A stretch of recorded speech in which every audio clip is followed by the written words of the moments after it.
keep moving. Just keep moving. Just keep moving. Just keep moving. I sat down to a body that was sitting next to me.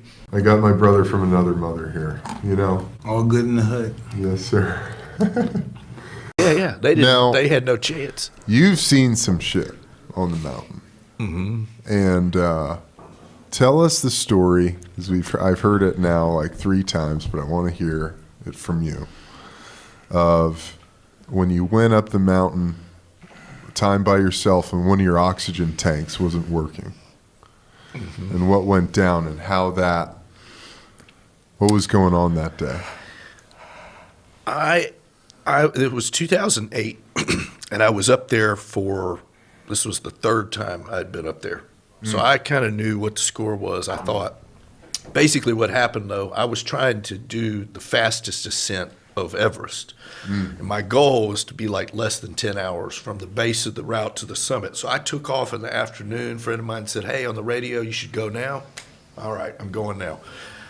He told me when you get to the high camp at 26,000 feet, there's some tents, and they have my initials on the tents, and you can go inside, and if it's too cold or too windy, you can grab some oxygen bottles and a mask. Everything's up there. Just take what you need.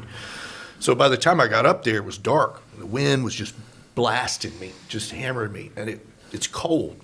The oxygen doesn't actually help you breathe any better. It's not like a scuba tank going underwater. It just keeps you warmer. Like it just kind of gives you more to not feel so cold, makes your head clear a little bit.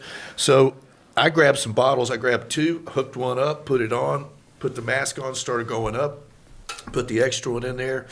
And after about 6 hours of climbing, I'm up there all by myself, and I start getting cold. I'm like, man, that oxygen bottle is out. So I changed it out. When I changed it out to the regulator, I still was hearing the oxygen leak out.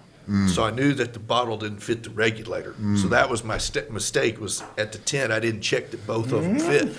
So instead of having like 6 or 7 hours of oxygen, I had like 30 minutes. Holy shit, My whole deal was, do I go to the summit and risk it?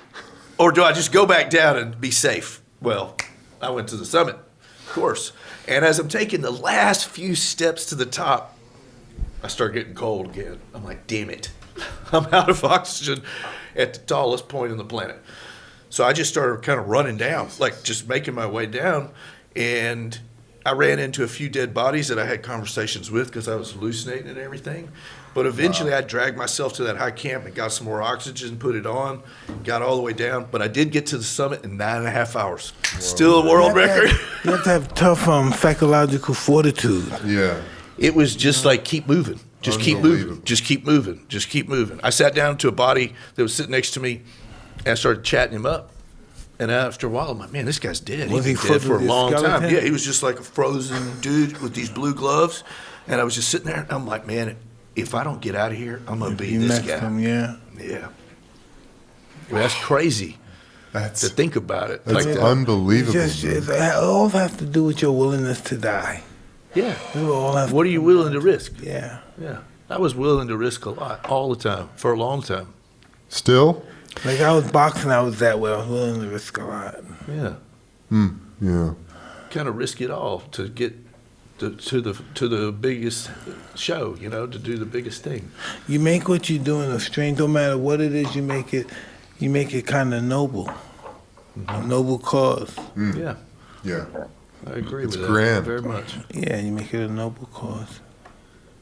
Joby, while your mind could take it place, somebody else, man, can't even conceive of it. And say, what is the importance of this shit? What's wrong with this motherfucker? He wants to climb it. Not only is he climbing, it's too easy that he's climbing. He wants to do it as fast. Now he wants to leap and jump and fly around. He wants to hang out with the fucking birds. Yeah. And then he wants to hang out with the angels. Either way, he's flying. How do you answer that, Joby? I think he just did it about as perfect as it can be. That's right. That's what I wanted, and I'm getting it.